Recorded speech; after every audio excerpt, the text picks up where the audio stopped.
Hea tarbija, ilmselt oled kuulnud, et lisaks pankade hoiustele on sul võimalik panna oma raha kasvama ka erinevate hoiulaenuühistute hoiustesse.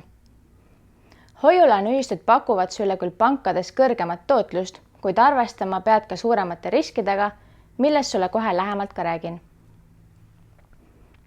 Esiteks, kui pankade maksejõuetuse korral tagab riik iga hoiustaja säästude säilimist 100 000 euro ulatuses, siis hoiulaenuühistute puhul riik sulle sellist garantiid kahjuks ei anna ning seega on oht, et hoiulaenuühistute maksejõuetuse korral kaotad kogu investeeritud raha. Teiseks, kui vaidluses pangaga on sul võimalik pöörduda tarbijavaidluste komisjoni poole, siis vaidluses hoiulaenuühistuga on sinu ainsaks võimaluseks võtta ette kohtutee, mis võib osutuda üpris kulukaks.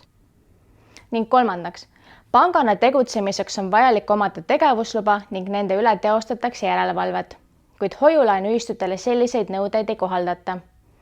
Hoiulaenuühistute üle teostavad järelevalvet revisjonikomisjon ning audiitor, kuid tasub siiski endale teadvustada, et tegemist ei ole riikliku järelevalvega. Seega soovitab TTJA enne investeerimist põhjalikult kaaluda erinevate hoiustamisvõimaluste plusse ning miinuseid, et teha teadlik valik. Koos loome õiglasema ja ohutuma Eesti.